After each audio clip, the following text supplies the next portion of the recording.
and welcome to Early Childhood Ireland's podcast. Our podcast features interviews and discussions on all issues relating to quality early learning and care, with a range of speakers who are leaders in the areas that matter to Early Childhood Ireland members. I'm Maura Corbett, and I work with Early Childhood Ireland. And you're most welcome to this new series where we are going to discuss and explore various aspects of STEM, how we enable and support children to have fun across the areas of science, technology, engineering, and maths. I'm delighted that my first guest for this episode of the series is Sandra O'Neill. Sandra is an assistant professor of early childhood education in DCU, and she lectures there on the Bachelor of Early Childhood Education degree. Her research interests include, naturally enough, I suppose, science, technology, engineering, and maths in early childhood. And she also has a very strong interest in children's rights. She's the founder and chair of the Early Childhood STEAM Network, which is an informal community of practice where early childhood students, educators, and lecturers meet regularly to discuss and share their knowledge and experience about STEAM.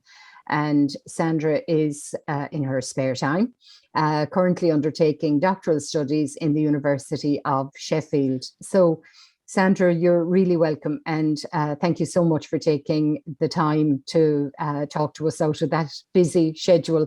I'm looking forward to chatting with you. So it's great to talk to you. Thank you for inviting me.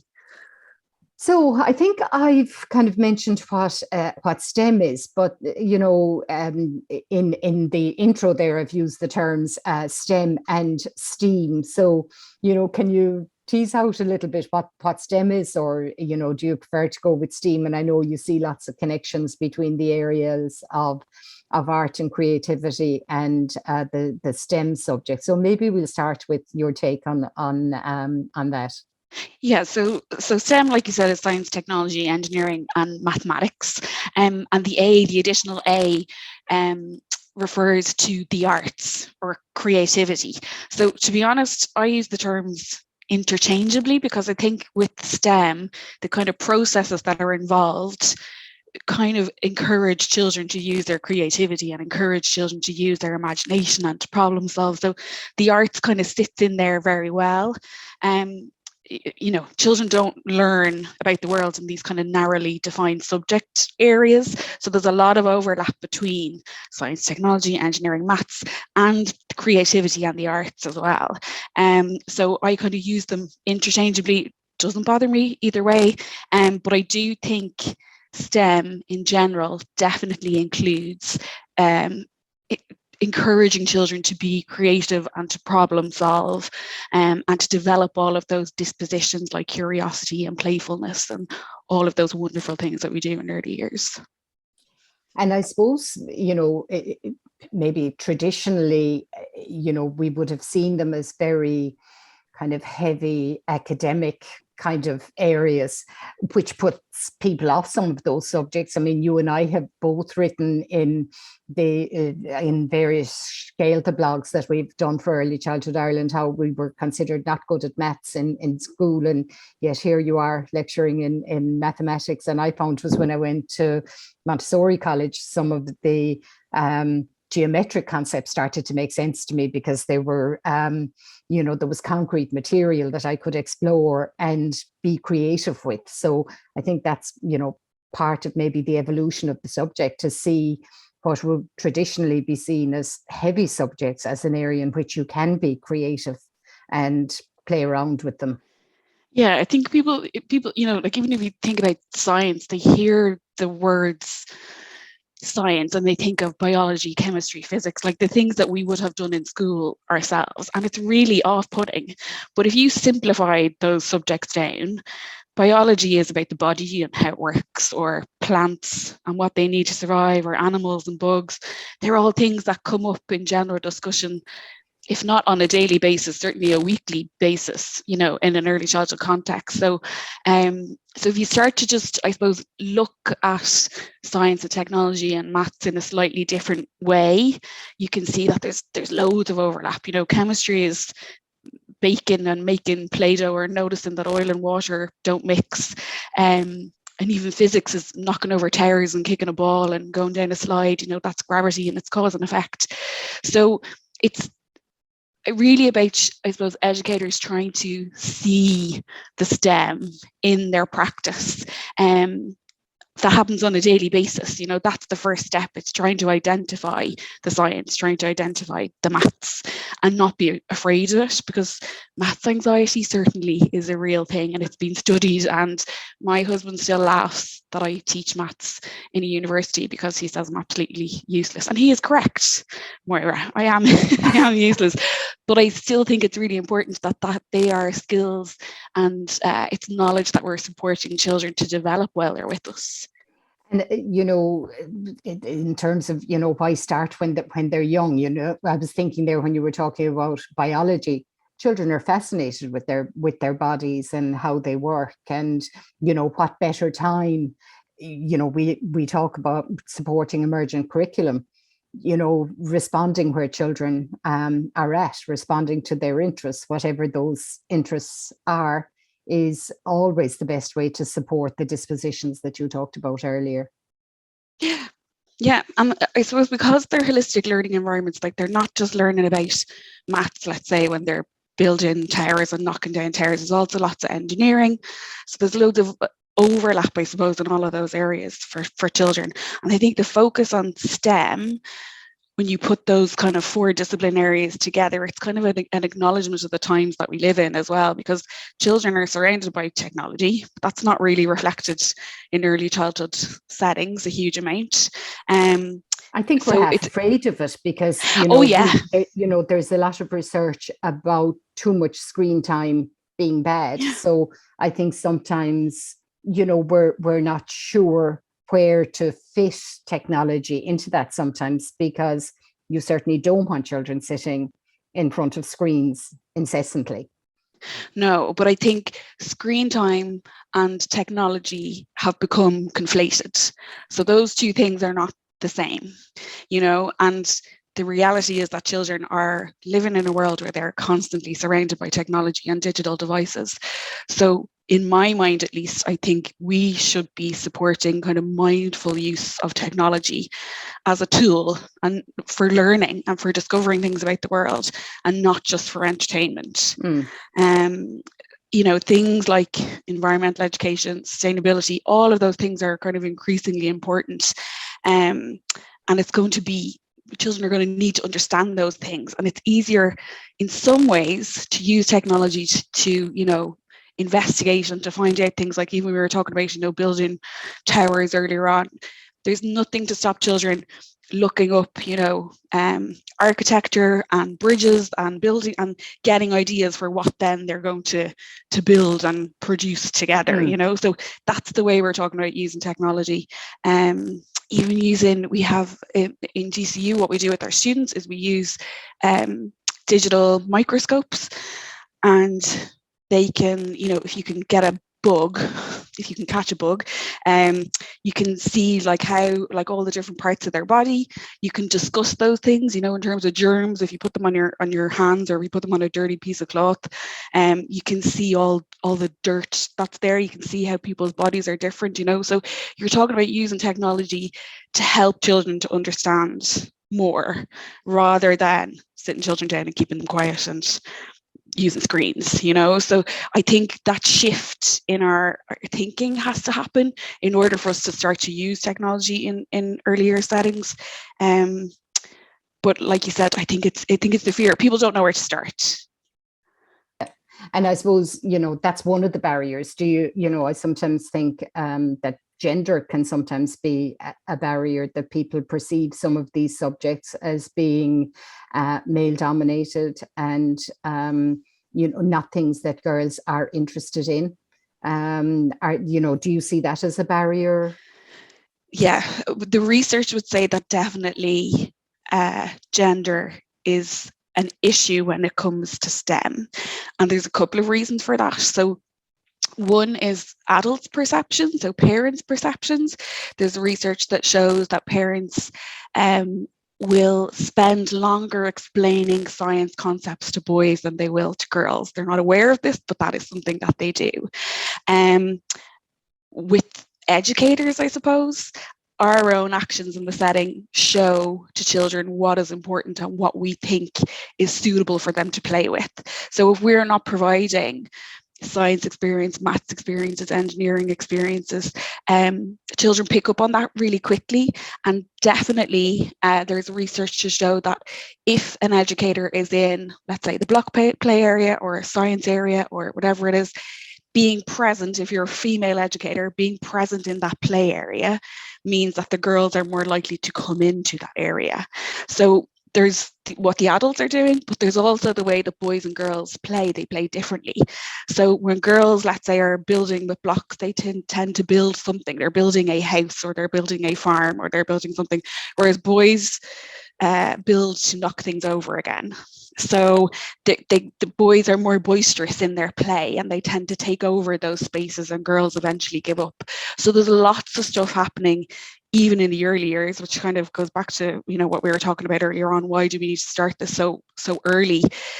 Because girls' perceptions of their own abilities and what is for them and what is for boys, they kind of take hold very early on, you know, 2, 3, 4, that kind of age.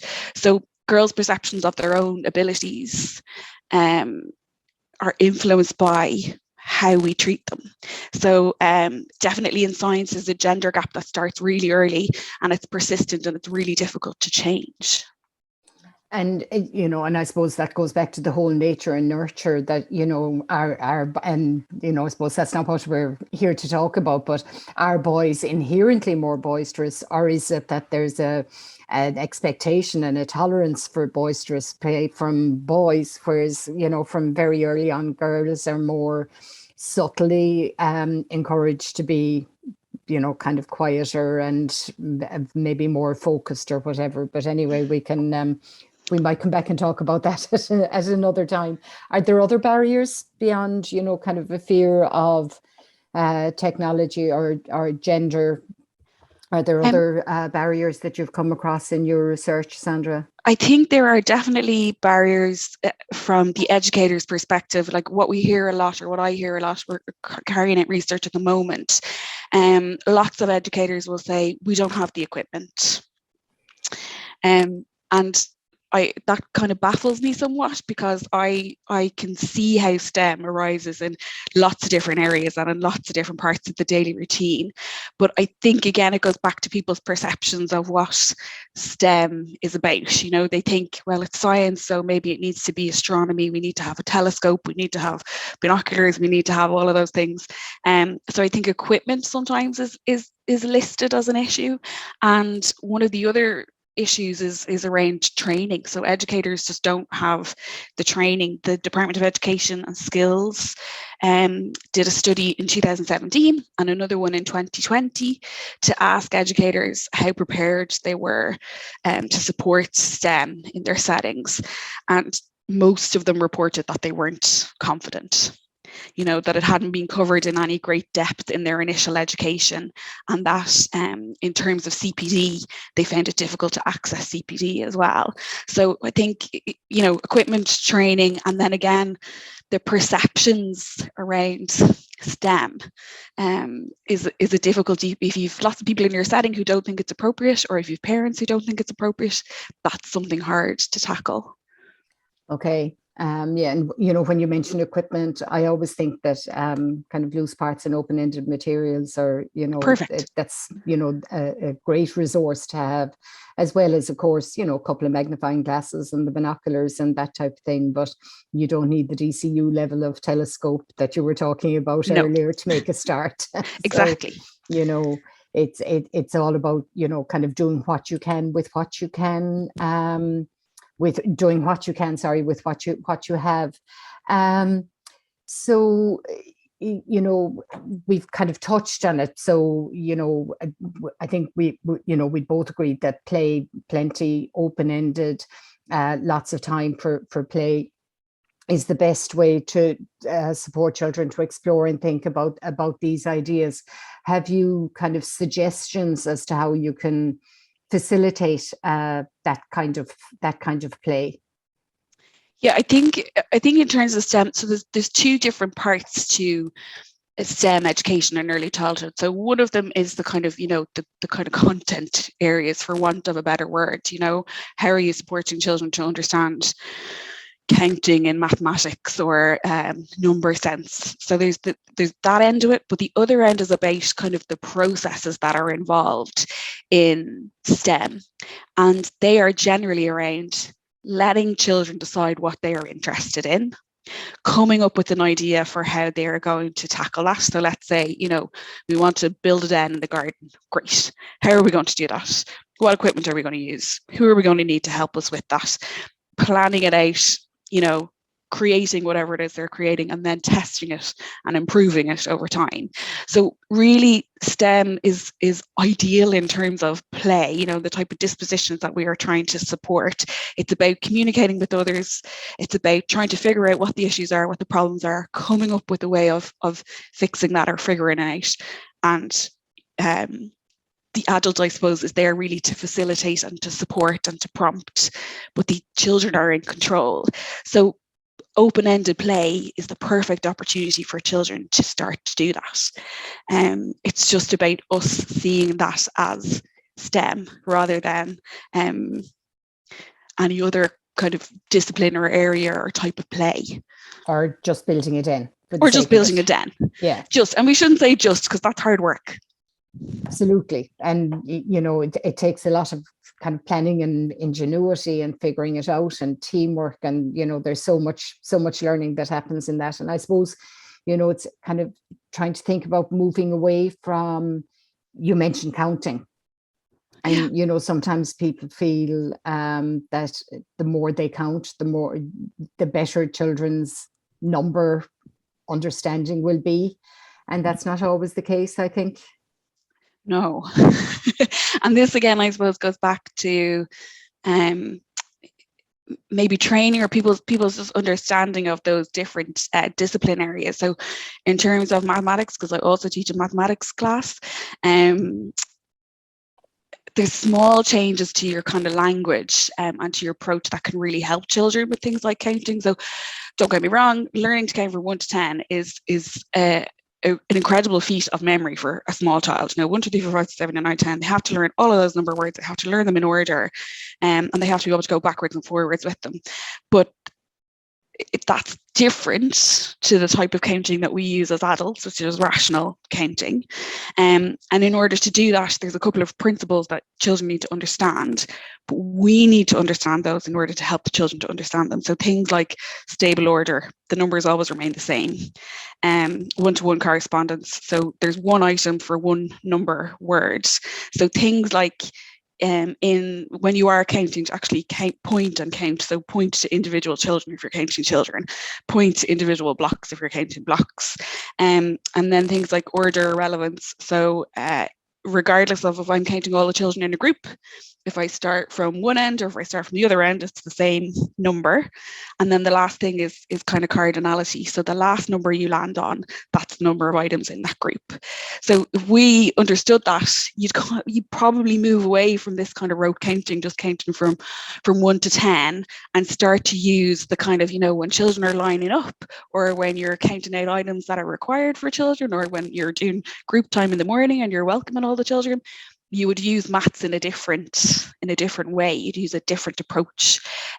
So again, I think a lot of it comes back to kind of seeing STEM in the daily activities that you do. So you're not counting, getting every child at a table to count every child at the table before they can have snack. Exactly. Yeah, but I think some of that terminology, that's so important to have in basic training, so you can come to an understanding of that and do it in a different way that is more supportive of children's understanding of the concept. Exactly. Yeah. I've often said that because the child is able to say the words 1, 2, 3, 4, 5, 6, 7, 8, 9, 10, it doesn't mean that they have a concept of, can you put what those number words mean? It's the concepts behind the words, because they're only words until you understand the concepts. Yeah. And I think as adults, we understand those very abstract concepts, and they make complete sense to us. So it's hard for us to take a step back and think, well, actually, how does this look to a child, because we use number in different ways. So there's the kind of cardinal way, to find out how many is here, but then we also have ordinal numbers, so like one, first, second, third, and even though 3 is a higher number when you're counting, third is a worse position to be in if you've just won a race, so it's really confusing for children. And they need to be exposed to all of those different ways in which we use number, like telephone numbers and bus numbers and all of that kind of stuff as well. So if you take a step back, it's really complicated. Yeah, and not trying to get to the end stage before you start at the start. Exactly. And I mentioned earlier about the geometry making sense to me when I was in Montessori college because it was concrete. So I think it's for me, I go back to that idea of making it as concrete as possible, because it's just inappropriate developmentally to expect children to have an understanding of those very abstract concepts without having the concrete learning and hands-on, the play and hands-on experience that Ash there talks about. Yeah, so then going back to that idea that play is kind of the best way to do this, because you're talking about real experiences, meaningful experiences that the children are involved in. If I'm building a den, okay, well, how many pegs are we going to need to, tie this blanket to the piece of string, So we've got 1, 2, 3, 4, we've 4 pegs. So that's much easier for children to understand. And maybe why, that probably wasn't done when we were children, and that's maybe why we're a little bit unsure about that. a little bit. So I suppose then, you've talked a good bit there about maths, maybe, some of the science areas, you've mentioned about biology, and we've said about children's fascination with their bodies and how their bodies work and so on. But in terms of science play, there's so many other areas to explore. Yeah, so I suppose again it goes back to kind of content, like what do you understand as science? So living things, us, children themselves, and you've different eye color, different hair color, different skin color, different height, all of those things. But even things like habitats and sustainability. So like just, if you've a garden in the setting, I'm sure if you went out there and if you overturned a stone, you'd find a couple of bugs or you'd find a worm, that's a habitat. And you can discuss, if you've got a bug hotel, that's all science because they're living things, the human body and healthy living. So if you're talking about nutrition, or if you're talking about, why we need to drink water or why we need to eat healthy food, that's all science, air and water. So even if you're talking about, it's very windy today, or, it's very wet today, where does the rain come from? Why are the puddles frozen over this morning? All of that is science, and even things like magnets, if you're using magnets and magnetism, electricity, why do we need to plug it in? Why does this need to be charged? So here's the overlap now with technology, but if something dies, why does it need to be charged? How long is it going to take to recharge? Why is that the case? And lots of things, even I suppose like overhead projectors, light, sound, shadow, all of those things would be considered science as well. And actually I think light and shadow appears on the primary curriculum as well. But all of those things are, again, when you list them out, are things that you probably are touching on an everyday basis in the setting. But the going out to do it rather than looking at photographs of, an icy puddle or the bug hotel or the habitats under the stone or the kind of piece of rotten wood that has all kinds of lovely creatures. And I also remember being in Reggio, years ago now, but they had actually kept was it apples or was it oranges? It was a piece of fruit, and basically they had brought in a new one every week over the space of like 6 or 7 weeks, and they were literally watching them decay. So they had a new one every week, but then they could see the one that was a week old, 2 weeks old, 3 weeks old, 4 weeks old, and they were describing, what was happening to it. Why did they think that was happening? Then they were investigating that. So they were going onto their computer, and as a group, they were looking that up. So it's the practical things. It's trying to get the children themselves to come up with their ideas of, well, why is this happening? How can we find out more about it? And doing that as a group and discussing their thinking. Yeah. And with the children's interests kind of paramount all the time, that all it's the time. The group who are interested in this, not in a preschool setting, 22 children sitting around in circle for an hour. Oh no. discussing it. Yeah. And probably in Reggio again, there's the complete link to the whole arts area there, because in Reggio they were probably exploring some of that in their drawings and clay and, all kinds of other media as well. Yeah, definitely. And kind of doing, what else? They had, what do you call them, a stop motion? They were kind of recording, how they were actually. Kind of graphically in a motion graphics kind of way. Wow. Yeah, so they take a photo. The whole technology bit then was coming in there again. Exactly. Yeah. But I suppose when you get to that stage, that's where maybe CPD comes in to be able to, even though I suppose with a lot of mobile phones and that, a lot of mobile phones have some of that kind of technology built into various apps and so on. Yeah, and probably ones that are easy enough for children to use as well, that are very intuitive, and that can be used creatively by children. But again, I think a lot of people need a pointer in the direction of what those apps might be and how they might work with young children. Yeah. So Sandra, there's so much there, so many practical ideas, and it's just, it's an area that interests me, and there's so many kind of fascinations to go down that road. And I'm looking forward to kind of teasing these out with some educators as this series develops. So Sandra, thanks so much for being the first guest for this series on STEM and STEAM. It's my pleasure. Thank you. And thank you for listening. And if you enjoyed this episode, please share the word, and we look forward to your company next time.